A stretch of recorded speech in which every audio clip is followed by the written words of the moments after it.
There's a world when you leave California, stepping into Pacific Ocean and small specks of land. Like the Galapagos, it holds endemic animals. One of them is unique to California and a superstar of a very special and important national park.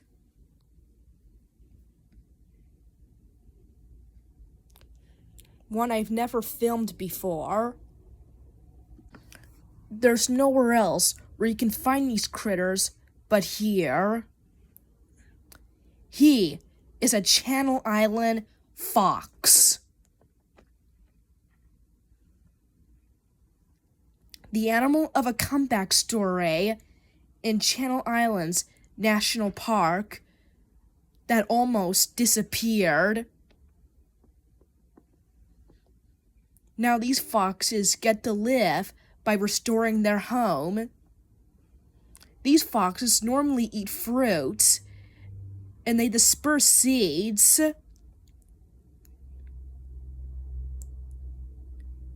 And the new plants come out for future generations. Channel Islands has a lot of animals with their stories, like the fox. That means he's not alone. He must make a living and all the other animals living in Channel Islands National Park. 12 miles off the California coast lies Channel Islands National Park. One of my favorite Californian landscapes and wildernesses. California has more than 500 islands, but the most protected are here. 8 islands, but only 5 are a national park. The largest is Santa Cruz. It's 24 miles long and 6 miles wide. Not only is it the largest island in the park, but the largest in California. This island and all the other islands has more than 2,000 species of plants and animals. 145 are found nowhere else on Earth. All thriving in the park's 5 islands. All of them are surrounded by protected waters that form a shield around the park. Several 100,000 people come to these islands each year. And for these visitors, island foxes are a wonderful discovery because they're found nowhere else on Earth. Half a foot to the shoulder and only 4 pounds in weight. They're one of the smallest canines on the planet. But despite its size, they're the largest land mammal in the park. It's the only conifere unique to California, and there are 6 subspecies, and in Santa Cruz, this island fox is called the Santa Cruz Island Fox, the smallest of them all.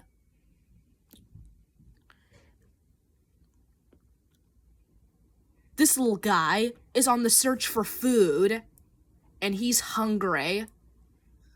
But I'm not sure human food will be quite the filling. He needs to find natural food. In the grass live rodents and insects, perfect for a fox's diet. He senses something with ears 5 times more sensitive than a human's. By tilting his head from side to side, he zones in on the target. And be careful not to scare it off. And he pounces.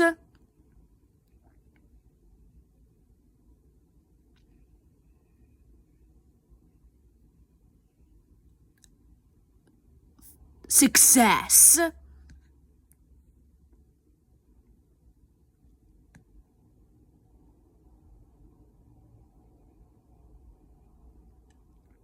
Belly full, he now crosses an abandoned human structure. Where this fox is at is a piece of human history in Channel Islands National Park. And there's more. Old houses, barns, and fences. It came from ranching, all started up in the late 1800s. With old structures, tractors, and used to be domestic animals. Escaped feral livestock pushed many native species close to extinction.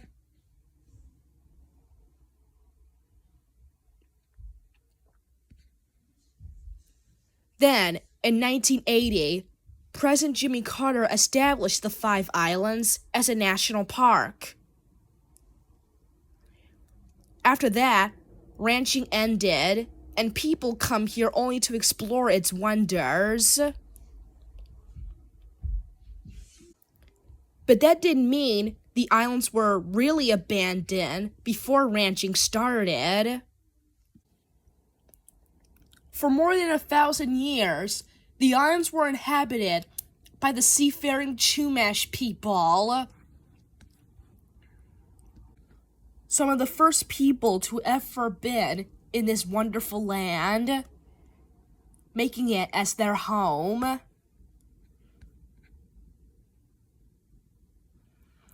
But since in several centuries, things changed. But today, people come to explore this land and treat it as the indigenous people did.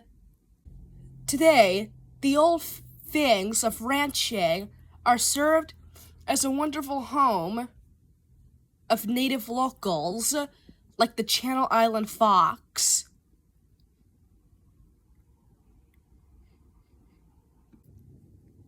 But they are not the only endemic animals in Channel Islands National Park. They're one of the rarest songbirds found only in Santa Cruz, no other island, and nowhere else on Earth. The island scrub jay, darker blue and bigger than their mainland cousins. Like the island fox, they too are vital for the plants, but they help the trees,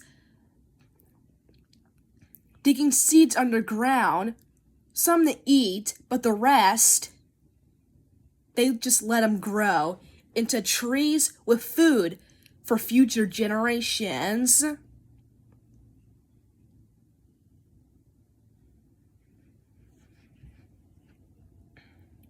it's thought that half of the park's trees were planted by these resourceful birds.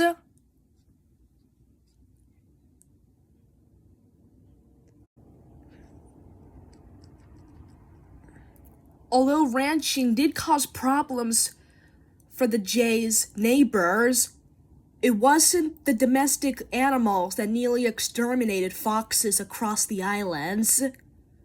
To get rid of feral pigs, golden eagles were introduced, and it caused a decline on island foxes.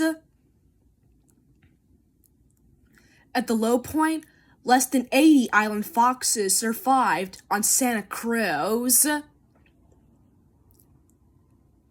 making them one of the rarest conifers.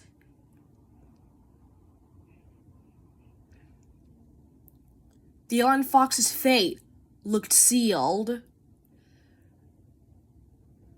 But thanks to the park's helpers and their allies, foxes made their comeback. Today, 3,000 island foxes live in Santa Cruz, and across the island, more than 9,000 foxes call these islands home. And their numbers continue to grow.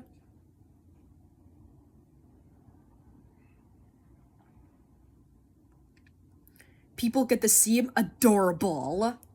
Once again, Channel Islands National Parks are far from the mainland. You can't get to them by road. So how do visitors get to the national park? The answer? Crossing the ocean. Life flourishes in the 1,470 square miles of protected water surrounding the Channel Islands. Half of the national park's territory is underwater. And what makes it so biodiversity of life? Cool, nutrient-rich waters from the north mixed with warmer waters from the south. Both bathed in California sunshine, causing plankton to grow, filled with lots of animals, making the Channel Islands coastal waters my most favorite coastline in America. Mostly fish flourish, and they attract pelicans, sea lions, cormorants, and thousands of dolphins from miles around. First, the common dolphins.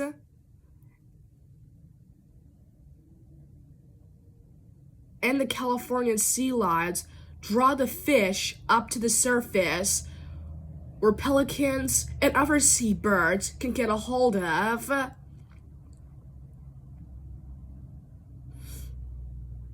it looks like there's millions of anchovies, enough for everyone.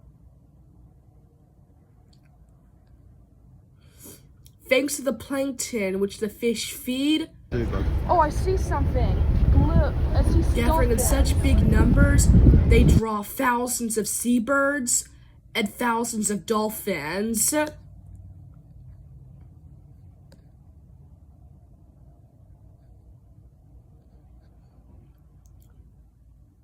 90% of Southern California's seabirds nest in Channel Islands, partnership with dolphins.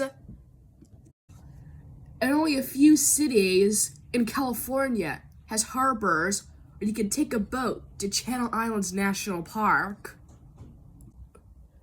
Like the Veteran Harbor, just northeast of Channel Islands National Park. It may seem like a wrong place for life to come out, but little birds and even marine mammals come here.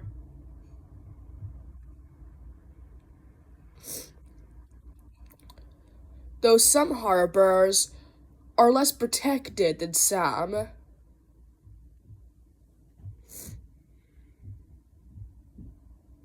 But most harbors makes it a home for marine life. It's a perfect rest stop for cormorants.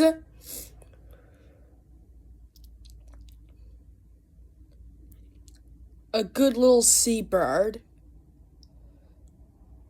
coming here for drying their wings and taking a break on fishing trips with the pelicans and dolphins.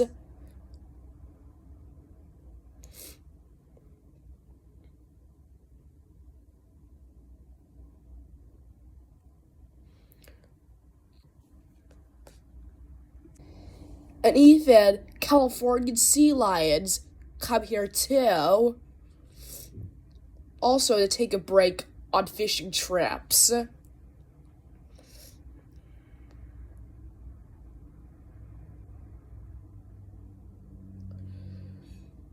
Some of them will soon get back on the islands to feast with the dolphins and pelicans. Life here and across the islands wasn't always this abundant.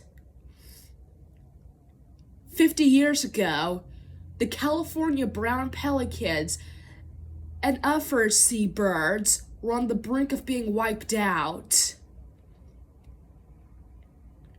The situation was so bad that one year only a single pelican hatched.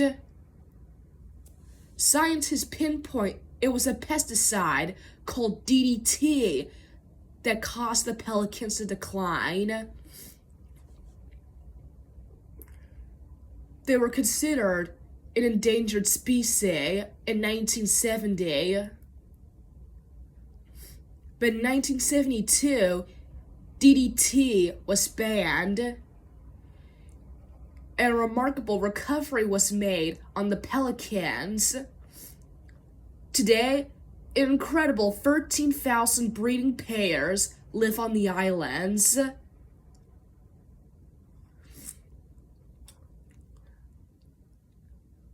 They get to feed on bountiful waters and huge flocks with dolphins once again.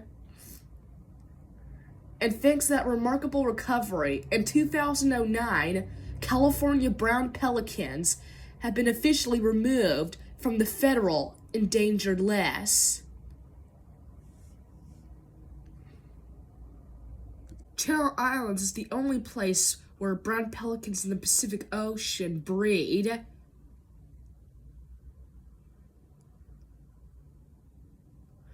And we know this is the only place for island foxes. Only Santa Cruz, San Miguel, and Santa Rosa, and the other islands off the national park is where island foxes live. But can't say the same for Santa Barbara and Anacapa. A little fox walks towards an abandoned ranch. To relax and groom his fur, keeping it out of fleas or any other parasitic bugs.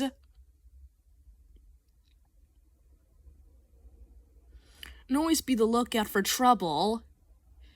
Very little threatens him at this time, but you can never be too cautious. It then gets back for grooming and sunbathe.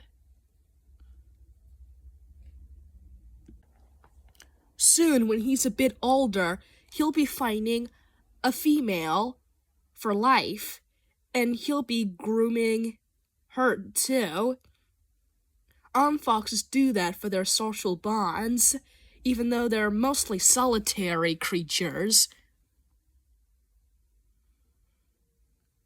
The daytime is the best time to see island foxes, and sometimes you can see them groom.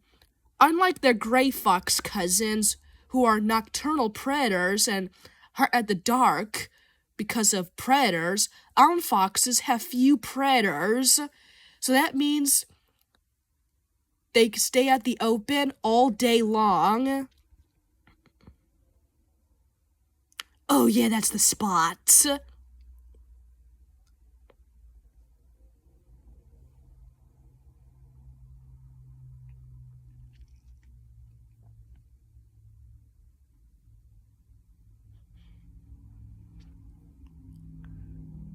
And this island fox is adorable, making it my favorite canine.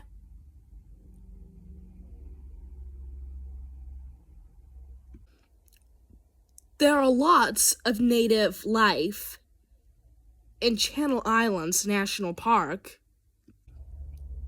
including plants. Like the coastal prickly pear, The coast of Southern California and northern Mexico is the only place where it can grow naturally.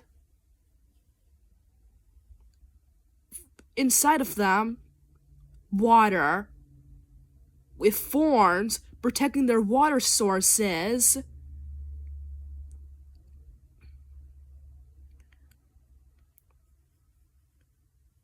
And in the dry times, they convert the water, making fruit. Prickly pears. In the dry times, the cactus fruit is a welcome gift and also draws insects to feed little birdies.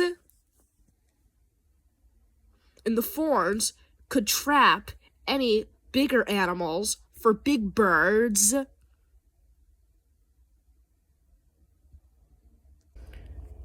The prickly pears were also a staple for the indigenous Chumash people. After the Chumash, the Europeans found this island in the 1600s. Ranching started in the 1800s, and now it became a national park, and visitors come in canoes or whale-watching boats. It's also a good coastline for seeing the park's most intelligent animals. Bottlenose dolphins. They're larger than the common dolphins, and they're slower,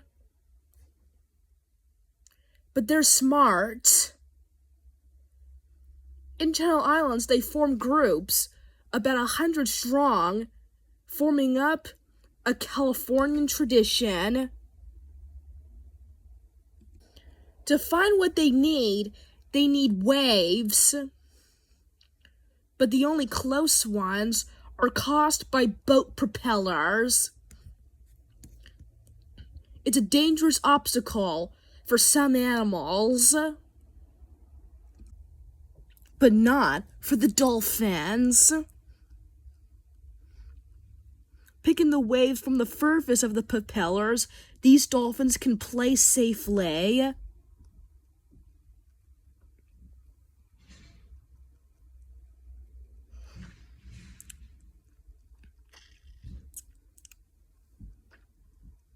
They surf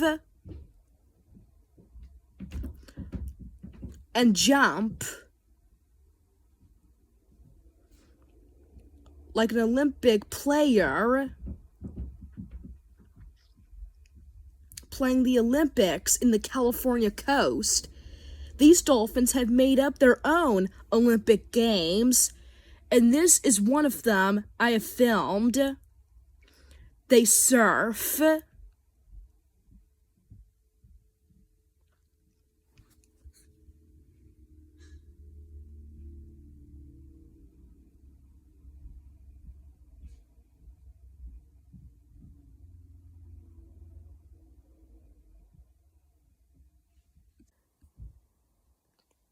Their ability to play and surf near boats, having their own ideas to stay safe, is make bottlenose dolphins one of the most smartest animals on the planet. Doing an obstacle not many marine mammals do. They can play this all day long if they want to. Although they're a bit slower than the common dolphins, it's not all about speed.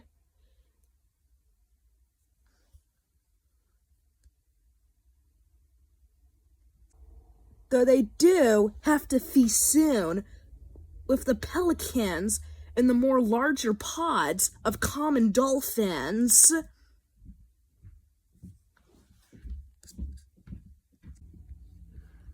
Life is thriving across the 5 islands. Thanks for its establishment all life, including its endemic animals, have a chance to thrive.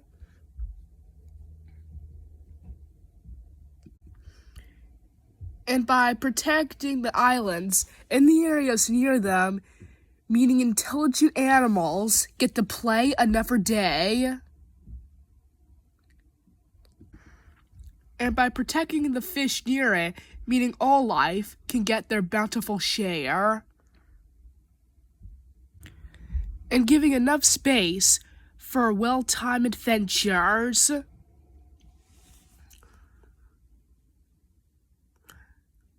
And after a long trek, meaning this happy fox can rest and enjoy. But our mission in the islands is done. We head back home and leaving the islands to be explored by future generations. Until next time, when I return to Channel Islands National Park.